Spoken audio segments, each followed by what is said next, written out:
Open ஸ்டேட்மெண்ட்டாக கொடுத்தா தான் ஸ்டூடெண்ட்ஸே வருவாங்க, பேரண்ட்ஸ் நம்பி அனுப்புவாங்க. இப்போ அதனால தான் பேரண்ட்ஸ் ரொம்ப பயப்படுறது. ஒரு கன்சல்டன்சியோ ஒரு ஏஜென்சியோ இல்லை ஏதாவது அப்படிங்கிறத வந்து ரொம்ப பயப்பட ஆரம்பிச்சிடறாங்க. இங்கேருந்து அமௌண்ட்டு வாங்கிக்கிறாங்க, அங்கே போயிட்டு கொண்டு போய் கரெக்டாக சேர்க்குறாங்களா சேர்க்கலையா, இங்கேருந்து அவங்கள பேக்கப் பண்ணி ஏர்போர்ட் கொண்டு வந்து விடுறாங்க, அனுப்பிச்சதுக்கப்புறம் டாட்டா பாய் அவ்வளோதான். அங்கே ஏர்போர்ட்டில் வந்து யார் ரிசீவ் நம்ம ஒரு கன்சல்டன்சி போகலாம் அப்படின்னு நம்ம ஏதோ ஒரு கன்சல்டன்சி சூஸ் பண்ணி நம்ம வந்து போய் கேட்டோம் அப்படின்னா அவங்க வந்து ஈவன் மோர் நம்மளை வந்து பயங்கரமாக கன்ஃபியூஸ் பண்ணிடுறாங்க. ஃபர்ஸ்ட் போகணுன்னு அவங்க வந்து மணி மைண்டடாக வந்திருக்காங்க. ஏன்னா நானும் ஒரு 2-3 கன்சல்டன்சி நான் போய் கேட்டேன், நம்ம சும்மா என்கொயரி பண்ணுவோமே அப்படின்னு சொல்லிட்டு. அவங்க என்ன கேட்குறாங்கன்னா, எடுத்துன்னா நீங்கள் வந்து ஒரு 1,30,000 to 1,50,000 நீங்கள் வந்து அமௌண்ட் பே பண்ணுங்க, நம்ம வந்து ப்ராசஸ் பண்ணலாம் அப்படின்னு சொல்கிறாங்க. ஆக்சுவலாக கன்சல்டன்சின்னு பார்த்தீங்கன்னா நிறைய கன்சல்டன்சியில் ஓப்பன் ஸ்டேட்மெண்ட் கொடுக்கறது இல்லைங்க. எல்லாமே வந்து அவங்க ஜஸ்ட் அட்மிஷன் போடணும். ஃபர்ஸ்ட் ஆஃப் ஆல் அதுக்கு வந்து மணி மோட்டிவில் வந்து அட்மிஷனுக்காக ஸ்டூடெண்ட்ஸை பிடிச்சிடுறாங்க. பிடிச்சிட்டு அட்மிஷன் போட்டதையுமே அட்மிஷனுக்கு அப்புறம் தான் அவங்க ஓப்பனை பே பண்ணுறாங்க. என்ன ஏது எடுத்த உடனே அட்மிஷன் சார்ஜஸ்ன்னு ஒன்று சொல்கிறாங்க, ரெண்டாவது ஒன் டைம் சார்ஜஸ்ன்னு சொல்கிறாங்க. இது எல்லாம் டாலர்ஸில் சொல்லிடுறாங்க. அவங்க 1,200 1,300 சொல்றாங்க. நம்ம ஓகே 1,300 முடிச்சு தராங்களா பரவாயில்லையே அப்படின்ட்டு அவங்களுக்கு புரியல, ஸ்டூடெண்ட்ஸுக்கு புரியல. அந்த அட்மிஷன் போட்ட ஆர்வத்தில் ஓகேன்றாங்க. அதுக்கப்புறம் தான் சொல்றாங்க அது டாலர்ஸ் அப்படிங்கிற ஒரு வார்த்தையே சொல்றாங்க. Hello, welcome to rest Medici. இன்னைக்கு நம்ம வீடியோவில் நம்ம வந்து என்ன பார்க்க போகிறோம் அப்படின்னா, நம்மக்கிட்ட நிறைய பேர் கேட்கக்கூடிய கேள்வி தான். இல்லை ஒரு ஸ்டூடெண்ட் வந்து 12th பாஸ் பண்ணி வெளியே வராங்க, அவங்க வந்து மெடிசன் படிக்கணும், அப்ராடில் மெடிசன் படிக்கணும் அப்படின்னு வந்து நினைக்கிறாங்க அப்படின்னா அவங்களுக்கு என்ன மாதிரி ஒரு டவுட் சந்தேகங்கள்லாம் வருமோ அந்த சந்தேகங்களை வந்து ஒரு சிலது மட்டும் நம்ம லிஸ்ட் அவுட் எடுத்து அதுக்கான ஆன்சர் வந்து இந்த வீடியோவில் வந்து நம்ம சொல்ல போகிறோம். இப்போ நான் மட்டுமே வந்து அதுக்கான சொல்யூஷன் வந்து நான் சொல்ல போகிறது கிடையாது. இந்த வீடியோவில் நம்மளோட இன்னொருத்தவங்க வந்து ஜாயின் பண்ண போகிறாங்க. ஸோ அவங்களோட நேம் வந்து பார்த்தீங்க அப்படின்னா வந்து பிரவீன். ஸோ சார் வணக்கம் சார். வணக்கம் sir. Okay, so thank you so much for your time. நான் வந்து உங்கள் ஸ்டாஃப் கிட்ட உங்களோட அப்பாயின்மெண்ட் வாங்குறதுக்கு நான் வந்து ரொம்ப ட்ரை பண்ணேன். ஃபர்ஸ்ட் 2 times வந்து எனக்கு டிக்ளைன் ஆயிடுச்சு. ஏன்னா நீங்கள் வந்து பிஸியாக இருந்தீங்க, நீங்கள் ரோஸ்டோ இல்லைனா சோச்சி போயிட்டீங்க அப்படின்னு வந்து சொன்னாங்க. So thank you so much for your time. So இப்போ சார் யார் அப்படின்னு பார்த்தீங்க அப்படின்னா, இவர் வந்து ஒரு 7 years பிஃபோர் வந்து வேர்ல்ட் மெடிக்கல் யூனிவர்சிட்டியில் வந்து மெடிசன் வந்து படித்தார். ஸோ இப்போ மெடிசன் பாஸ்ட் அவுட் ஆகிட்டு மல்டிபிள் பிஸ்னஸ் வந்து பண்ணிட்டு இருக்கிறாரு. ஃபார் எக்ஸாம்பிள் வந்து இப்போ வந்து ஸ்டடி அப்ராட் வந்து இங்கே இருக்கிற ஸ்டூடெண்ட்ஸுக்கு வந்து ஹெல்ப் பண்ணிட்டு இருக்கிறாரு. இன்டர்நேஷனல் ஸ்டூடெண்ட்ஸ் எல்லாத்துக்குமே, இந்தியன்ஸ் மட்டும் கிடையாது, இன்டர்நேஷனல் ஸ்டூடெண்ட்ஸ் எல்லாத்துக்குமே இவர் வந்து ஹெல்ப் பண்ணிட்டு இருக்காரு, டாக்குமெண்டேஷன் ஒர்க்கில் எல்லாத்துலேயுமே. அதே மாதிரி சொந்தமாக வந்து ஒரு கெஃபே வந்து இந்த இடத்துல வச்சிருக்காரு. மோர் ஓவர் இன்னொரு ஃபியூ வீக்ஸில் நீங்கள் வந்து ரெஸ்டாரண்ட் ஓப்பன் பண்ண போகிறதாகவும் நான் வந்து மெஸ் சர்வீஸ் பண்ணலாம் அப்படின்னு சொல்லிட்டு. Okay great. ஸோ அதுவும் வந்து ஸ்டார்ட் அப் வந்து பண்ண போகிறாருங்க. இவரோட அப்பாயின்மெண்ட் பிடிக்கிறதுக்கு எனக்கு வந்து ரொம்ப டைம் ஆயிடுச்சு. But thank you so much sir once again. So இப்போ என்னன்னாங்க சார், இப்போ நிறையா குழந்தைகளுக்குமே பார்த்தீங்க அப்படின்னா வந்து இந்த இடத்துல நிறையா சந்தேகங்கள் இருக்குது. மெடிசன் வந்து ஃபாரினில் படிக்க வரணும் அப்படிங்கிறதுக்காக. ஸோ இப்போ எஸ்பெஷலி வந்து இப்போ நம்ம ரஷ்யா அப்படின்னு வந்து நம்ம குறிப்பிட்ட காலகட்டத்தில் நம்ம வந்து பார்த்தோம் அப்படின்னா வந்து நிறையா குழந்தைங்க வந்து ரஷ்யாவுக்கு வந்து படிக்க வராங்க. அவங்களுக்கு வந்து நிறையா சந்தேகங்கள் எல்லாமே இருக்குது. நான் வந்து நான் ஒரு சந்தேகங்கள் எல்லாமே நான் வந்து லிஸ்ட் எடுத்து வச்சிருக்கேன். அது எல்லாமே நான் ஒவ்வொன்றா கேட்குறேன். நான் அதுக்கு நீங்கள் ஆன்சர் பண்ணீங்க அப்படின்னா வந்து குழந்தைகளுக்கு வந்து கொஞ்சம் யூஸ்ஃபுல்லாக இருக்கும். கண்டிப்பாக. ஸோ ஃபர்ஸ்ட் ஆஃப் ஆல் நாங்கள் வந்து யார் அப்படின்னு மட்டும் நான் சொல்லிடுறேன். ஐ ஹோப் உங்கள் ஸ்டாஃப் வந்து சொல்லியிருப்பாங்க அப்படின்னு வந்து நினைக்கிறேன். பட் இருந்தாலுமே நானும் ஒரு டைம் நான் சொல்லிடுறேன். ஸோ என்னோட நேம் வந்து பிரகாஷ். நான் வந்து இந்தியாவில் சவுத் இந்தியாவிலேருந்து வரேன், தமிழ்நாடு கோயம்புத்தூர். ஸோ நாங்கள் வந்து பார்த்தீங்க அப்படின்னா வந்து என்னோட கோர் வந்து பார்த்தீங்க அப்படின்னா நான் வந்து யோகா டீச்சர். ஸோ இந்தியாவில் நாங்கள் வந்து ஹரி யோகாலயம் அப்படின்னு யோகா சென்டர் ஒன்று வச்சு நாங்கள் வந்து ரன் பண்ணிட்டு இருக்கிறோம். நாங்கள் ட்ரெடிஷ்னலாக நாங்கள் வந்து யோகா வந்து டீச் பண்ணிட்டு இருக்கிறோம். எங்களோட ஜென்ரேஷனில் ஸோ ஃபர்ஸ்ட் டைம் கொஞ்சம் ஃபாரின் போய், எனக்கு வந்து சின்ன வயசுலேருந்து ஆசை நான் வந்து ஃபாரின் போய் என்னோட சென்டர் ஓப்பன் பண்ணணும் அப்படிங்கிறதுக்கு அப்படின்னு வந்து எனக்கு ஆசை. ஸோ ஒரு 5 years பிஃபோர் நான் வந்து ரஷ்யா வந்தேன் நான். ஸோ வந்து மாஸ்கோவில் இப்போ நான் வந்து ஹரி யோகாலயம் எல்எல்சி அப்படின்னு அஃபிஷியலாக ஒரு கம்பெனி ரெஜிஸ்டர் பண்ணி ரன் பண்ணிட்டு வரேன் நான். ஸோ அது கூடவே நம்ம வந்து ஆயுர்வேதா மசாஜ் கொடுத்துட்டு இருக்கோம். இப்போ என்னோட ஸ்டூடெண்ட்ஸ் ஆகட்டும் இல்லைன்னா என்னோட சரௌண்டிங்கில் இருக்கிறவங்க ஆகட்டும் நிறைய பேர் என்ன கேட்குறாங்க அப்படின்னா வந்து, இந்த மாதிரி நீங்கள் ரஷ்யாவில் வந்து பிஸ்னஸ் பண்ணுறீங்க இல்லையா, அங்கே வந்து கல்ச்சர் வந்து இப்படி இருக்குது, எதனால் அப்படின்னா வந்து என்னோட குழந்தை வந்து 12th வந்து பாஸ் பண்ணிட்டாங்க, அவங்கள நான் வந்து மெடிசனுக்கு அனுப்பணும். நான் வந்து நிறைய கன்சல்டன்சிக்கு வந்து நான் போய் கேட்குறேன், நிறைய அமௌண்ட் கேட்குறாங்க, அங்கே வந்து என்ன ஏது அப்படின்னு வந்து நிறையா வந்து கேட்குறாங்க.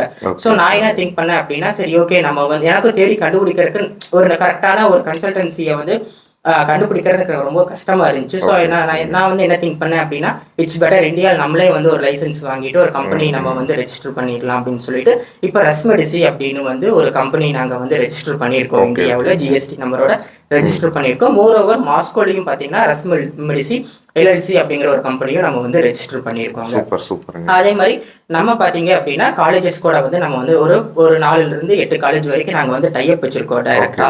அந்த காலேஜுக்கு வந்து பாஸ்ட் ஒரு 3 இயர்ஸாக நாங்கள் வந்து ஸ்டூடெண்ட்ஸை வந்து சென்ட் பண்ணிட்டு இருக்கிறோம். பட் இருந்தாலுமே நம்ம கிட்ட ஸ்டூடெண்ட்ஸ் கேட்கறது என்ன அப்படின்னா வந்து ஒரு சில நிறைய யூனிவர்சிட்டிஸ் வந்து நம்ம கிட்ட வந்து கேட்கறாங்க. நம்ம கிட்ட அந்த அளவுக்கு ஒரு பெரிய டைப் வந்து நம்ம கிட்ட இப்போதைக்கு வந்து கிடையாது. ஸோ அதனாலதான் வந்து நம்ம இந்த வீடியோவில் நம்ம கொஞ்சம் சொன்னோம் அப்படின்னா உங்களுக்கு வந்து கொஞ்சம் ஹெல்ப்ஃபுல்லா இருக்கும் காலேஜ் எல்லாம் சூஸ் பண்றதுக்கு அப்படிங்கிறதுனால நாங்க வந்து உங்க அப்பாயின்மெண்ட்டுக்காக ரொம்ப நாங்க வந்து ட்ரை பண்ணிட்டு இருந்தோம். எதனால அப்படின்னா நான் வந்து விசாரிக்கிறப்போ இது வந்து டாக்டர் பிரவீன் கேட்டா கரெக்டா இருக்கும், டாக்டர் பிரவீன் கிட்ட கேட்டா கரெக்டா இருக்கும். எனக்கு ஃபர்ஸ்ட் ஆஃப் ஆல் எனக்கு டாக்டர் பிரவீன் யாரு அப்படிங்கறது எனக்கு ஃபர்ஸ்ட் ஆஃப் ஆல் வந்து எனக்கு தெரியல. அதுக்கப்புறம் தான் நான் போய் இங்க யாண்டெக்ஸ்ல நான் சர்ச் பண்ணதுக்கு அப்புறம் தான் நீங்க யாரு என்ன அப்படிங்கிறது தெரிய வந்துச்சு. ஸோ அதனாலதான் சரி உங்களை கான்டாக்ட் பண்றதுக்கு ட்ரை பண்ணிட்டு இப்போ வந்து எனக்கு உங்களோட அப்பாயின்மெண்ட் வந்து கிடைச்சது. So okay sir. So coming to the point என்ன அப்படின்னா வந்து ஸோ இப்போ ஃபர்ஸ்ட் கொஸ்டின் என்ன அப்படின்னாங்க, இப்போ ஒரு குழந்தை வந்து 12th பாஸ் பண்ணி வெளியே வராங்க, அவங்க இப்போ வந்து ரஷ்யாவுக்கு அவங்க படிக்க வரணும் அப்படின்னா ஃபர்ஸ்ட் அவங்க வந்து என்ன பண்ணணும் இந்த இடத்துல? ஆக்சுவலாக அவங்க வந்து இந்தியாவில் முடிச்சுட்டு அப்ராட் வரணும் அப்படின்னு ஃபிக்ஸ் ஆயிட்டாங்க அப்படின்னா வந்து ஃபர்ஸ்ட் 12th கம்ப்ளீட் பண்ணியிருக்கணும், 12th பாஸ் ஆகிருக்கணும். First priority. செகண்ட் ப்ரியாரிட்டி பார்த்தீங்கன்னா நீட் எலிஜிபிள் ஆயிருந்தாங்கன்னா 200% அப்ளிகபிள். ஜஸ்ட் பாஸ் இருக்கணும் நீட்டில். இன்கேஸ் நீட்டில் ஃபெயில் ஆயிட்டாங்க அப்படின்னா அவங்களும் வருத்தப்பட வேண்டியதில்லை, அவங்களும் மெடிசன் படிக்கிறதுக்கு 100% எலிஜிபிள் தான். பட் என்ன ஒரே ஒரு ட்ராபேக் என்னன்னா ரிட்டர்ன் இந்தியாவில் வந்து அவங்க டாக்டர் ஒர்க் பண்ணுறதுக்கு ஒரு கொஸ்டின் மார்க். ஏன்னா வந்து அவங்க நம்ம என்எம்சி ரூல்ஸ் படி நீட் இருந்தால் மட்டும்தான் எலிஜிபிலிட்டி அப்படின்னு சொல்லி கொண்டு வந்திருக்காங்க. இன்கேஸ் நீட் இல்லை அப்படின்னா வந்து அவங்க ரிட்டர்ன் இந்தியாவில் போய் தான் ஒர்க் பண்ண முடியாது, தவிர அப்பார்ட் ஃப்ரம் இந்தியா எல்லா கண்ட்ரீஸ்லையுமே வேலிடுங்க. ஓகே. சோ இப்போ ரஷ்யால படிக்கிறாங்க அப்படின்னா அவங்க வந்து இப்போ அமெரிக்கா இல்லனா வந்து கனடாலயும் போய் டாக்டர் பண்ணலாம். Okay okay. அதுக்கு வந்து நீட் வந்து அவங்களுக்கு வந்து தேவையே கிடையாது. ஓகே. என்னன்னா இங்க இப்போ நீட் முடிச்சிருந்தாங்க டைரக்டா ஃபர்ஸ்ட் இயர்ல இருந்து ஜாயின் பண்ணலாம். நீட் முடிக்கலைன்னா வந்து அவங்க ப்ரிப்பரேட்டரி கோர்ஸ்னு சொல்லுவாங்க, ப்ரீ கிளினிக்கல் கோர்ஸ். அவங்க வந்து 1 year அடிஷனலா படிக்கிற மாதிரி வருங்க. மற்றபடி எல்லாமே பேசிக்ஸ் எல்லாமே அதிகம் ஒரே மாதிரி இருக்கும். இவங்க வந்து 6 years படிக்கிறாங்க, அவங்க 7 years படிப்பாங்க. 1 year ப்ரீ கிளினிக்கல் கோர்ஸ் போறதுனால அவங்க அந்த மாதிரி. Okay okay okay okay okay okay right. So இப்போ அடுத்த கொஸ்டின் பார்த்தீங்க அப்படின்னா வந்து அவங்க வந்து மினிமம் வந்து இப்போ 12th இவ்வளோ பர்சன்டேஜ் மார்க் எடுத்துருக்கணும் அப்படிங்கிறது வந்து இருக்குதுங்களா? ஏன்னா வந்து மினிமம் 50% இருக்கணும், இல்லை 40% இருக்கணும் அப்படின்னு வந்து சொல்றாங்களா? ஸோ அந்த 12th மார்க் எந்த அளவுக்கு ஒரு ரோல் வந்து இந்த இடத்துல பிளே பண்ணுது?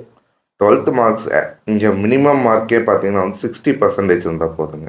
100க்கு 60 எடுத்திருந்தாவே பாஸ் தான். அதுவே எலிஜிபிள் ஃபார் அப்ராட் ஸ்டடீஸ். நம்ம ஊர்ல பாத்தீங்கன்னா வந்து 60 90 எடுக்கணும், சில பர்சன்டேஜஸ் இருக்கு, சில ரெஸ்ட்ரிக்ஷன்ஸ் இருக்கு. அது வந்து இங்க அப்ராட்ஸ்ல கிடையாது. அப்ராட்ஸ்ல வந்து ஓவராலாவே ஜஸ்ட் 60+. நீங்க 60 and above எடுத்திருந்தீங்கன்னாவே பாஸ். பாஸ் இருந்தாவே வந்து இருக்கணும். ஆமா. இன்கேஸ் இப்போ யாராவது ஒருத்தங்க வந்து கொஞ்சம் கம்மி ஒரு 50 இல்லைன்னா ஒரு 55 இந்த மாதிரி இருக்காங்க அப்படிங்கிறப்போ அவங்களுக்கு நம்மளால வந்து ப்ராசஸ் பண்ண முடியுமா? 100% பண்ணலாங்க, பண்ண முடியாதுன்ட்டு இல்லை, அதுக்குமே வே இருக்கு. நம்மளோட ஸ்டாண்டர்ட் வந்து மினிமம் பாஸ் 40. Okay okay. இங்க ரஷ்யன் ஸ்டாண்டர்டுக்கு வந்து 60. ஓகேங்களா? பட் நம்ம 40 எடுத்திருந்தாலும் 40 and above எடுத்தாவே பாஸ் தாங்க. அப்படிங்கிறப்ப அவங்களுமே எலிஜிபிள் தான். ஓகேங்களா? ரஷ்யன் ஸ்டாண்டர்ட் பேசிஸ்க்கு நான் சொன்னது 60%. அங்க வந்து 40 and above எடுத்தாவே, இந்தியாவில் 40 and above எடுத்தாவே பாஸ் தாங்க. அதனால 100% அவங்களுமே எலிஜிபிள் தான். ஸோ இப்போ அடுத்த கொஸ்டின் பார்த்தீங்க அப்படின்னா வந்து இப்போ எந்த மாதிரி காலேஜ் வந்து அவங்க சூஸ் பண்ணணும்? ஏன்னா இப்போ ரஷ்யான்னு நம்ம சும்மா சர்ச் பண்ணோம் அப்படின்னாலே கூகுளில் நிறைய மெடிக்கல் யூனிவர்சிட்டிஸ் வந்து வருது. Different types of tuition fee வந்து இருக்கு, ஹாஸ்டல் ஃபீ இருக்கு. ஸோ இப்போ எந்த மாதிரி காலேஜ் வந்து சூஸ் பண்ணால் அவங்களுக்கு வந்து கரெக்டாக இருக்கும்? ஆக்சுவலாக நீங்கள் ரஷ்யான்னு சூஸ் பண்ணிட்டீங்கன்னா இந்தியாவுக்கு அடுத்தபடியாக பார்த்தீங்கன்னா வந்து ரஷ்யாவில் தான் வந்து ஸ்டாண்டர்ட் பேசிஸில் வந்து from origin till current evolution வரைக்குமே வந்து மெடிசன் அப்கிரேடட்ல இருக்கிறதுங்க. ஓகேங்களா? பேசிக்ஸ் ட்ரெடிஷன் மெடிசன்ல இருந்து current scientific method of medicine முதற்கொண்டு ரோபோட்டிக் மெடிசன்ஸ் முதற்கொண்டு அவங்க அப்ரோச் பண்ணி லேர்ன் பண்ணி என்ன சொல்றதுங்க, லேர்ன் பண்ணி கன்டினியூ பண்ணி கொடுத்துக்கிட்டு இருக்காங்க. ஸோ ஸ்டூடெண்ட்ஸுக்கு வந்து நீங்கள் ரஷ்யான்னு சூஸ் பண்ணிட்டீங்கன்னா யூனிவர்சிட்டிஸ் வந்து ரஷ்யாவில் மட்டுமே மெட் ஸ்கூல் இருக்குது, மெடிக்கல் அகாடமி இருக்குது, மெடிக்கல் கேம்பஸ் இருக்குது, மெடிக்கல் ரிசர்ச் சயின்டிஃபிக் அப்ரோச்சஸ் ஒன்று இருக்குங்க. அந்த மாதிரி மெடிக்கல் யூனிவர்சிட்டிஸ் இருக்குது. இது எல்லாமே பார்த்தீங்கன்னா வந்து ஒரு கிட்டத்தட்ட மினிமம் 40+ யூனிவர்சிட்டிஸ் இருக்குங்க. 40+ யூனிவர்சிட்டிஸுமே வந்து என்எம்சி அப்ரூவ்டான்னு கேட்டால் கிடையாது. நம்ம மெடிக்கல் கவுன்சில் ஆஃப் இந்தியாவில் அப்ரூவ்டு லிஸ்ட் கொஞ்சம் இருக்குங்க. WHO ரிஜிஸ்ட்ரேஷன் லிஸ்ட்டில் ஒரு லிஸ்ட் இருக்குங்க. அது எல்லாமே நம்ம செக் பண்ணணும். ஃபர்ஸ்ட்டு பார்த்தீங்கன்னா WHO செக் பண்ணணும். ரெண்டாவது medical council of India list ஆயிருக்கான்னு பார்க்கணும். ரெண்டாவது எம்பசி வைஸ், இப்போ நம்ம இந்தியாவில் இந்தியன் ஸ்டூடெண்ட்ஸ்னால் இந்தியன் எம்பசி வெப்சைட்டில் போய் பார்த்தீங்கன்னாவே ஃபர்ஸ்ட் என்னென்ன யூனிவர்சிட்டிஸ் டாப் மோஸ்ட் ப்ரியாரிட்டி வருதுன்னு பார்க்கணுங்க. இது எல்லாமே அவங்க செக் பண்ணாங்கன்னா வந்து ஒரு ஃபிகர் அவுட் பண்ணலாம். ஒரு 40+ இருக்குன்னா அதுலேருந்து ஒரு 20 யூனிவர்சிட்டிஸ் கம்பல்சரி வெரிஃபை ஆயிருக்கும். அந்த 20 யூனிவர்சிட்டிஸ்லையுமே வந்து வேர்ல்டு வைட் அக்ரெடிடேஷன் ஒன்று இருக்குங்க. வேர்ல்டு வைட் ரெகக்னைஸ்டு இருக்கா அப்படின்னு ஒன்று பார்க்கணும். ஸோ அப்படிங்கிறப்ப அதில் ஒரு ரேங்கிங் லிஸ்ட் வரும். அப்படின்னு ஃபில்டர் பண்ணி வரப்போ மினிமம் 7 யூனிவர்சிட்டிஸ் இருக்குங்க. எல்லா யூனிவர்சிட்டிஸும் கம்பேர் பண்றப்போ டியூஷன் ஃபீஸ் வேரி ஆகும். அந்த 7 யூனிவர்சிட்டிஸ்லயுமே டியூஷன் ஃபீஸ் வேரி ஆகும்.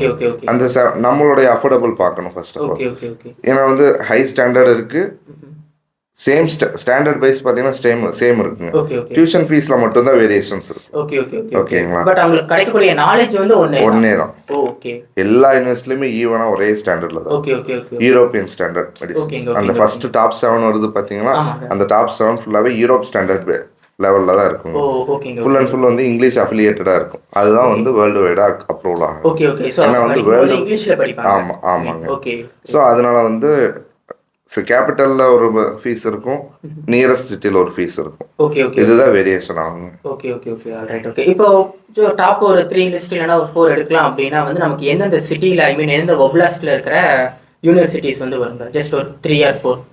ஆக்சுவலா பாத்தீங்கன்னா வந்து நீங்க இதுல ஃபிகர் அவுட் பண்ணனும்னா economic wise, cost wise, standard பேசிஸ்ல அஃபோர்டபுள்ல பண்றது பாத்தீங்கன்னா வந்து ஃபர்ஸ்ட் ஓல்கே கிரேட் வரலாங்க. ஏன்னா ஓல்கே கிரேட் ஃபீஸ் வந்து அப்ராக்ஸ் 5 lakhs குள்ள வருதுங்க per annum. இது வந்து ரூபிள்ஸ்ல இல்ல ஐஎன்ஆர்ல வருங்களா? ரூபிள்ஸ்லங்க நான் சொல்றது எல்லாமே ரூபிள்ஸ்ல. அடுத்து செகண்ட்ஸ் பாத்தீங்கன்னா பெரிவோல்ஸ்கி வரும். நிஷ்னி நோவோகிராட்ல இருக்கிறது வரும். இது வந்து ஓல்கிராட் ஒப்லாஸ்ட் ஃபர்ஸ்ட். செகண்ட் வந்து நிஷ்னி நோவோகிராட்.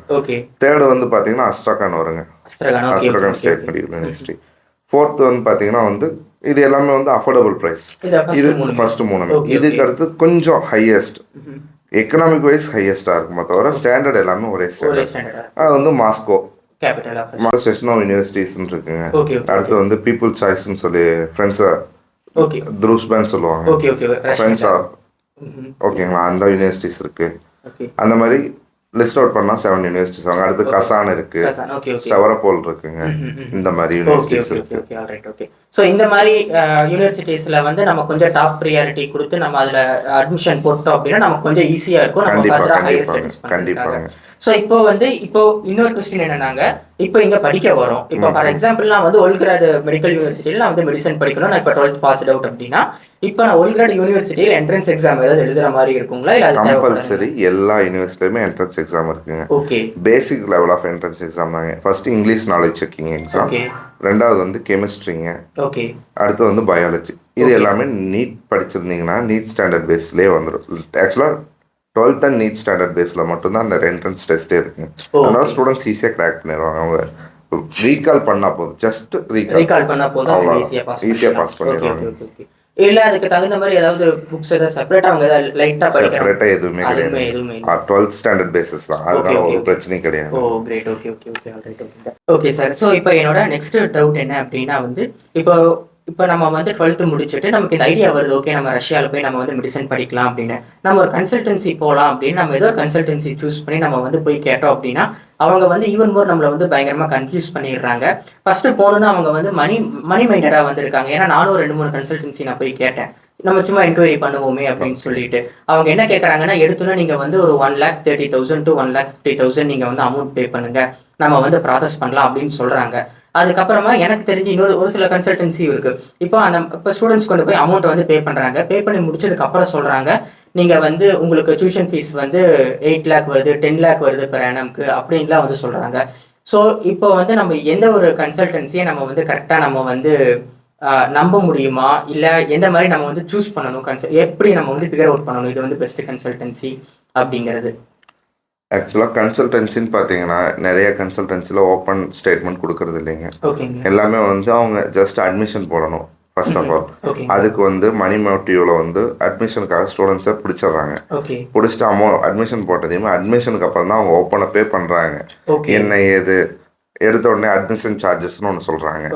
ரெண்டாவது ஒன் டைம் சார்ஜஸ்ன்னு சொல்கிறாங்க. ஓகேங்களா. அதுக்கு அடுத்தபடியாக பார்த்தீங்கன்னா ப்ராசஸிங் சார்ஜஸ் அப்படின்னு சொல்கிறாங்க. இதுக்கு அடுத்தபடியாக பார்த்தீங்கன்னா வந்து நீங்கள் உங்களுக்கு வந்து ஒன் டைம் டாக்குமெண்டேஷன் சார்ஜஸ்ன்னு சொல்கிறாங்க. இது எல்லாம் டாலர்ஸில் சொல்லிடுறாங்க. அவங்க 1200 1300ன்னு சொல்கிறாங்க. நம்ம ஓகே 1300ல முடிச்சு தராங்களா பரவாயில்லையே அப்படின்ட்டு அவங்களுக்கு புரியலை, ஸ்டூடெண்ட்ஸுக்கு புரியல. அந்த அட்மிஷன் போட்ட ஆர்வத்தில் ஓகேன்றாங்க. அதுக்கப்புறம் தான் சொல்கிறாங்க அது டாலர்ஸ் அப்படிங்கிற ஒரு வார்த்தையே சொல்கிறாங்க. அப்போ டாலர்ஸ்னா இப்போ கரண்ட்டாக பார்த்தீங்கன்னா வந்து ஒரு 18 வச்சுக்கோங்களேன் ஐஎன்ஆருக்கு. $1000 80,000 வருது. ஓகேங்களா. அப்போது ஒன் டைம் சார்ஜஸ் 80,000, அது போக டாக்குமெண்டேஷனுக்கு 1200, அது அப்படி இப்படின்னு பார்க்குறப்ப அரௌண்ட் 3 to 4 lakhs பக்கம் சார்ஜஸ் பண்ணுறாங்க. அது ஸ்டூடெண்ட்ஸை இந்தியாவிலே வசூல் பண்ணிட்டு அனுப்புகிறாங்க. ஆக்சுவலாக இது வந்து எப்படி சொல்கிறதுனா வந்து ஒரு கரப்ஷன் மாதிரின்னு வச்சுக்கோங்களேன். ஸ்டூடெண்ட்ஸ் நிறைய இருக்காங்க, அவங்களுக்கு நான் படிக்கணும்னு ஆர்வம் இருக்குது, அந்த ஆர்வத்தை அவங்க மிஸ்யூஸ் பண்ணிக்கிறாங்க. ஓகேங்களா. அதை வந்து யாரும் ஓப்பன் ஸ்டேட்மெண்ட்டாக கொடுக்க மாட்டேங்கிறாங்க. இப்போ ஓப்பன் ஸ்டேட்மெண்ட்டாக கொடுத்தா தான் ஸ்டூடெண்ட்ஸே வருவாங்க, பேரண்ட்ஸ் நம்பி அனுப்புவாங்க. இப்போ அதனால தான் பேரண்ட்ஸ் ரொம்ப பயப்படுறது. ஒரு கன்சல்டன்சியோ ஒரு ஏஜென்சியோ இல்லை ஏதாவது அப்படிங்கிறத வந்து ரொம்ப பயப்பட ஆரம்பிச்சிடறாங்க. இங்கேருந்து அமௌண்ட்டு வாங்கிக்கிறாங்க, அங்கே போயிட்டு கொண்டு போய் கரெக்டாக சேர்க்குறாங்களா சேர்க்கலையா, இங்கேருந்து அவங்கள பேக்கப் பண்ணி ஏர்போர்ட் கொண்டு வந்து விடுறாங்க. அனுப்பிச்சதுக்கப்புறம் டாட்டா பாய் அவ்வளோதான். அங்கே ஏர்போர்ட்டில் வந்து யார் ரிசீவ் பண்ண போகிறாங்க, யார் என்ன பண்ண போகிறாங்க, எதுவுமே இன்ஃபர்மேஷன் கரெக்டாக கொடுக்க மாட்டேங்கிறாங்க. இங்கே வந்து ஸ்டூடெண்ட்ஸ் மூலமாக கம்யூனிகேட் பண்ணி கண்டுபிடிச்சி வர்றதுக்குள்ளே ஸ்டூடெண்ட்ஸ் வாழ்க்கையே வெறுத்துடுறாங்க. படிக்கிற ஆர்வமும் போயிடுது. இவ்வளோ சிரமப்பட்டு வந்து அப்பா அம்மா காசு இது பண்ணிக்கிட்டு இருக்குமே அப்படின்னு அவங்களுக்குள்ள மென்டலி டிஸ்டர்ப் ஆகி மினிமம் 6 months ஆகுது. அதுலேருந்து அவங்க ரெக்கவரி ஆகுது. அந்த அளவுக்கு ஸ்டூடெண்ட்ஸ் ஸ்ட்ரகிள் பண்ணிட்டு இருக்காங்க. ஸோ இது எல்லாத்தையுமே ரெக்டிஃபை பண்ணி தான் வந்து நம்ம பண்ணிட்டு இருக்கோங்க. ஸோ அதனால வந்து இப்போ நம்ம சரி ஓகே உங்களது செக் பண்ணப்போ வந்து பேக்ரவுண்ட் வெரிஃபிகேஷனில் நீங்களுமே உங்களுடைய ட்ரெடிஷ்னல் லெவல்லேருந்து வர்றது இது எல்லாமே நீங்களுமே ஸ்டூடெண்ட்ஸுக்கு சப்போர்ட் பண்ணிட்டு பார்த்ததுனால தான் வந்து நம்ம சரி ஓகே டைப் பண்ணிக்கலாம் அப்படின்ட்டு ஓகேன்னு சொல்லியிருந்தாங்க. ஓகேங்களா. அந்த கன்சல்டன்சி என்ன பண்ணிருக்குன்னா அவங்களே ஓனா உட்காந்து லேப்டாப்ல வந்து கேன்வால வந்து அவங்க எடிட் பண்ணிட்டாங்க. ஏன்னா நமக்கு எல்லா லோகோவும் இப்போ வந்து கூகுள்லயே கிடைக்குது. அதனால அவங்க உட்காந்து எடிட் பண்ணி அவங்க வந்து விசா மட்டும்தான் அவங்க வந்து பிரிண்ட் பண்ணியே தவிர்த்து எல்லாமே அவங்க வந்து பண்ணி ரெடி பண்ணி அந்த குழந்தைய வந்து அனுப்பிச்சு விட்டாங்க. பட் அது கேட்கறப்ப நமக்கு வந்து ரொம்ப வருத்தமா இருந்துச்சு. இந்த மாதிரி நிறைய பேர் வந்து ஒரு கன்சல்டன்சிக்கு நான் போய் கேட்கறேன். இப்போ மினிமம் அந்த கன்சல்டன்சி என்கிட்ட இருந்து எவ்வளவு ஃபர்ஸ்ட் டைம் அந்த ஒரு அப்ளிகேஷன் ஃபீ இல்லை அப்படின்னா வந்து டாக்குமெண்டேஷன் ஃபீனா ஃபர்ஸ்ட் அவங்க என்கிட்ட இருந்து எவ்வளோ வாங்கணும், அதுக்கப்புறம் எவ்வளோ வாங்கினா கரெக்டாக இருக்கும் அப்படிதான் வேணும்னு கேட்குறாங்க. இவங்க என்ன சொல்றாங்க அப்படின்னா ஒல்கிராடுக்கு வந்து அட்மிஷன் வாங்கி கொடுக்குறோன்னு சொல்லிட்டு இவங்க ஒரு அட்மிஷன் ஃபார்ம் மாதிரி ஒன்று ரெடி பண்ணி கொடுத்துட்றாங்க. கொடுத்துட்டு அதுக்கப்புறமா அவங்க ஏர்போர்ட்டுக்கு வந்ததுக்கு அப்புறமோ இல்லைன்னா ஒரு சில ஸ்டூடெண்ட்ஸ் இங்கே ரஷ்யா வந்து இறங்கினதுக்கு அப்புறம் தான் தெரியுது அவங்க வேற ஏதோ ஒரு யூனிவர்சிட்டியில வந்து அட்மிஷன் வந்து கன்சல்டன்சி வந்து போட்டு கொடுத்துருக்காங்க அப்படின்னு. இது எல்லாமே நான் வந்து கண்ணார பார்த்துருக்கேன் நான். அதே மாதிரி இன்னொன்று என்ன பண்றாங்கன்னா ஏர்போர்ட்ல அந்த குழந்தைகளை நிக்க வச்சுட்டு எனக்கு நீ வந்து $1000 வந்து நீ கொடு, $2000 வந்து நீ கொடு, அப்பதான் உனக்கு நாங்க வந்து பாஸ்போர்ட் வந்து நாங்க கொடுப்போம், அப்பதான் நீ வந்து ரஷ்யா போக முடியும்னு சொல்லிட்டு அங்கிருந்து $1000 $1500